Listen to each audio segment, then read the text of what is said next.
In this age where you can craft literally anything for the sake of a movie with the most maximalized aesthetic desires possible, high contrast color, photorealistic CGI, psychedelic lensing and transitions. Look at this AI, what even's going on here? It's nonetheless surprising how many people are genuinely unable to watch black and white movies, whether it's something that's so old that color wasn't an option at the time, or something that made the conscious decision to not use color even though color was becoming available, all the way up to now where to shoot in black and white has to be some kind of statement or pastiche of times gone by, where you're trying to directly pay homage to a film noir or a silent film, and yet that seems to be the line that a lot of people simply cannot cross. Now, I've been a movie obsessive for a better part of 20 years now, and I think I've finally stumbled upon the reason why some people can't stomach a lack of color. So sit back, relax, and join me on this monochrome journey where I explain the biggest problem with black and white movies.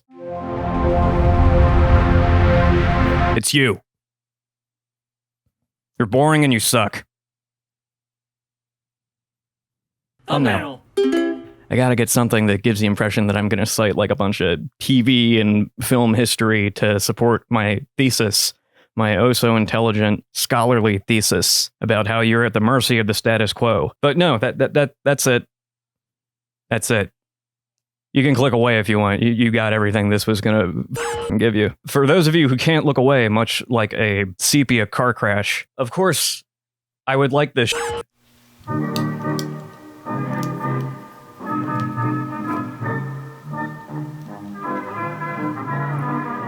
At my age, and this many years into doing what I do with this platform, it's expected that I need to layer nuance after nuance after nuance into such a provocative and inflammatory statement. I've now been doing this long enough that you're allowed to just say what's in your heart sometimes. Some things require research. Some things require different angles and perspective to work into the synthesis of an idea. Why do we like things? Why do we hate things? Why do we invade certain countries? Why do we let certain countries get invaded and then paint that as this triumph over bad people, while at other times it's like this crime against humanity that, if left untouched, it'll spell the end of Western civilization? That needs a brake pedal. This is no such thing, though. If you were sat in front of any of those movies that were at the top of this video, encased in their wonderful, beautiful DVD cases that, in some instances, need to be colored in just to be taken seriously on the shelf, and maybe be rented or purchased, and have the unironic reaction of, oh, where's the color? Real world have color. Real world have color. If real world have color and real world have color, why Hustler, Paul Newman, Mayor Car, Doc, no have color while play pool with Jackie Gleason? Straight to the moon? Grow the up. Grow up. Like there wasn't one movie that you watched with Graham as a kid, there's no color there, and you're like, oh, it makes me cozy and content and sleepy. Content and sleepy's fine. I will concede, not Streetcar Named Desire in particular, but like Young Frankenstein, black and white, Gene Wilder, warm voice, warm tones, warm music, evocative of the 30s. Like, yeah, cozy, comfy, fall asleep. But that's joy, you know? It's not this antibody rejection, where as soon as something that ventures outside of your nutritional flavor palette preferences goes into your schnoz, you're like, no! That's what we're dealing with. And people try to, like, couch it in this passivity, this, oh, I would never hurt nobody stank. You know, I just can't do it. I just can't watch them. What do you mean you just can't watch them? What are you, 16? So, if you've made it this far into this clickbait video, I think the least I can do is give you, like, maybe 3 points that could be developed into, like, a fuller thesis, like a fuller essay format, but nonetheless, this topic doesn't deserve that. It doesn't warrant it. The crux of the matter remains that you're boring and lazy and a baby. That's it.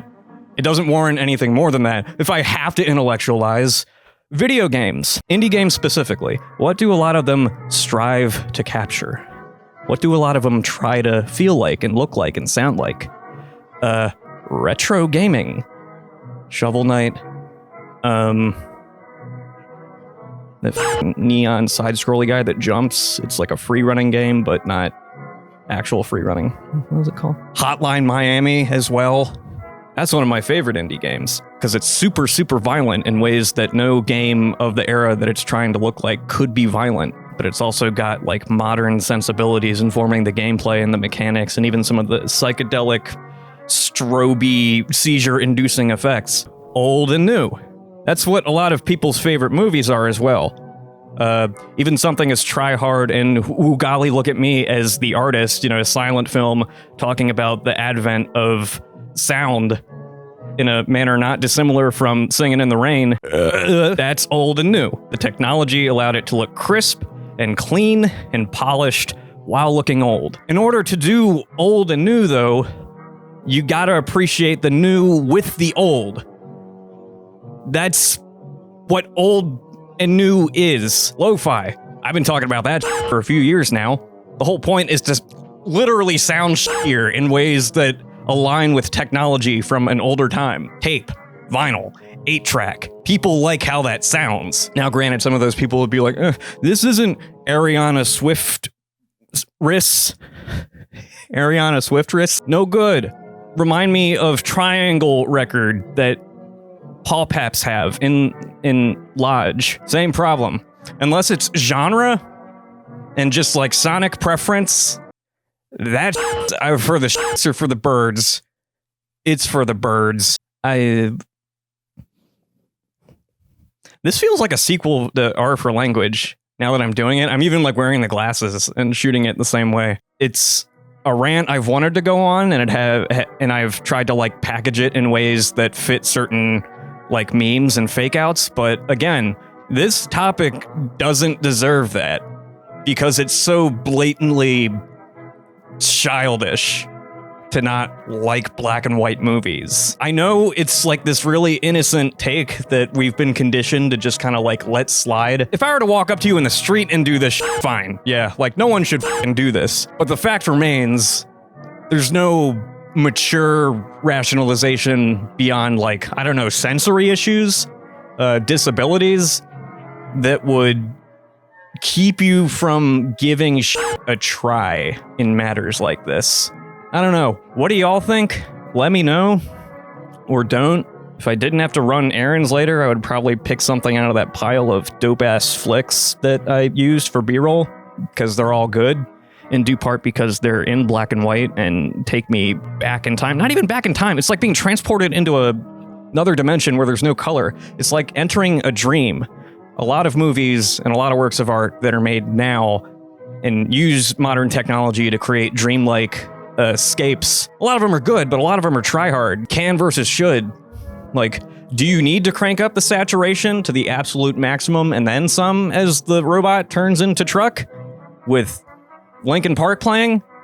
Or do you just give it one of those? Get transported to the subconscious of whoever wrote and shot that shit. Future editor of Tomorrow News here to talk about this word I've used like 3 or 4 times now. Try hard.